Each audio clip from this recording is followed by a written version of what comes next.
My name is David Miller. It's 11 at night. The financial district of Los Angeles is blazing with light. I'm standing in the hallway on the 22nd floor of the Clark building, holding 2 hot cheeseburgers. My wife, Alice, texted me earlier. Her project is on a tight deadline tonight, and she has to stay at the office all night. The entire floor is quiet. Most people have already gone home. Only the large office area where Alice's team works still has the lights on. I round the corner and walk down the long glass corridor. I see Alice. She's sitting at the desk by the window. Across from her sits her direct supervisor, Mark Thompson. Mark looks like the typical corporate elite, an expensive suit, hair perfectly styled. He stands up. He isn't holding any files. He walks around the desk and stops behind Alice. I stop too, hiding in the shadow of the hallway. Mark places his hands on Alice's shoulders and starts massaging them. Alice doesn't move away. She closes her eyes and leans back in her chair. The intimacy makes my stomach churn. I tighten my grip on the takeout bag. Mark leans down and whispers something in her ear. Then he kisses her neck. Alice opens her eyes and smiles, a smile I haven't seen in a long time. She stands up. She doesn't push him away. Instead, she walks to the office door. Click. She locks it. I'm standing outside. Through the narrow gap in the frosted glass, I can see clearly. The office lights are bright. The blinds are still open. Mark pushes Alice onto the desk. Papers scatter across the floor. Alice wraps her arms around his neck. They tangle together wildly, 22 floors above the city, right in front of the floor-to-ceiling windows. My phone buzzes. It's a message from Alice. Hey honey, I'm still working.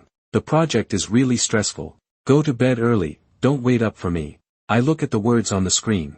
Then I look at the woman less than 5 meters away. She's gasping under Mark. I want to rush in. I want to kick that door open. But I stop. I hear the sound of a cart coming from the end of the hallway. It's Susan, the cleaning lady. Susan is a Mexican woman in her 60s. Every night around this time, she starts cleaning the upper floor offices. The wheels of her cart roll softly over the carpet. I slip into a nearby storage room. Susan stops outside the office door. She pulls out her keys and tries the handle, out of habit. The door doesn't open. She pauses, then twists it again. Hello. Susan calls out. Inside, everything goes silent. I can imagine what Mark and Alice look like right now, probably frozen naked on the desk. Susan frowns and knocks. Anyone still here? I need to clean the floor. No response. She mutters, weird. Lights on but the door's locked. She pulls out a spare key. Before she can put it in the lock, her phone rings. She answers, listens for a moment, then pushes her cart toward the restroom area. I step out of the storage room. I set the bag of burgers on the carpet outside the office door. Then I leave. The next morning. 9 o'clock. I show up right on time in the lobby of the Clark building. I work here too, at the auditing firm next door. Our companies share a break room. I pour myself a cup of black coffee. A few of Alice's co-workers are standing nearby. Did you hear? A blonde woman whispers. Hear what? Last night. Mark and Alice. I turn around with my coffee, my face expressionless, and look at them. Susan said she went to clean last night. The office door was locked. She saw 2 shadows moving through the gap in the glass, the blonde girl says with a conspiratorial smile.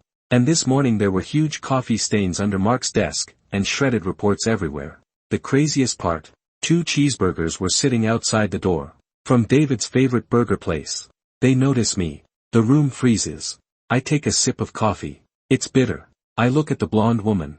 I left the burgers there, I say. Their eyes widen. I saw it too, I continue. Not just 2 shadows. I saw Mark's ass. And my wife Alice, how she welcomed her boss on that desk. The break room falls completely silent. Just then, the elevator doors open. Mark and Alice walk out. Side by side, professional, polished, elegant. Alice sees me and gives me a gentle smile. David? What brings you here today? Mark walks over too. He holds out his hand to shake mine. Hey, David. Alice worked incredibly hard last night. The project finally got finished. I look down at his hand. Then I throw my black coffee straight into his face. Mark screams and staggers backward, bumping into a trash can. David. Are you crazy? Alice shrieks. I pull out my phone. I open a video. I filmed it last night through the glass. The frosted glass makes it blurry, but Alice's voice is crystal clear. Mark's side profile is unmistakable. I hit play on speaker. The sound echoes through the quiet lobby. Executives, employees, interns waiting for the elevator, everyone turns to look. Alice's face goes pale. She lunges for my phone. I shove her away. Looks like the project did get finished, I say to Mark. But your career is over. Mark wipes coffee off his face, trying to hold on to some dignity. David, we can talk about this. It's a misunderstanding. No need, I say. Mark, HR should already have my email. And by the way, your wife, Catherine, got it too. She's probably on her way here with a lawyer. Mark collapses onto the floor. I turn to Alice. She grabs my sleeve, crying. David, I made a mistake. I was under so much pressure. I shake her off. The apartment lease is in my name. The car is in my name. The credit cards are under my account. I check my watch. 10 minutes ago, I canceled them all. Your suitcase is at the security desk downstairs. I packed it for you. I toss my empty coffee cup into the trash. Enjoy working late. I walk out of the building. The Los Angeles sun is blinding. Behind me, I hear Catherine Thompson screaming in rage, and Alice sobbing in despair.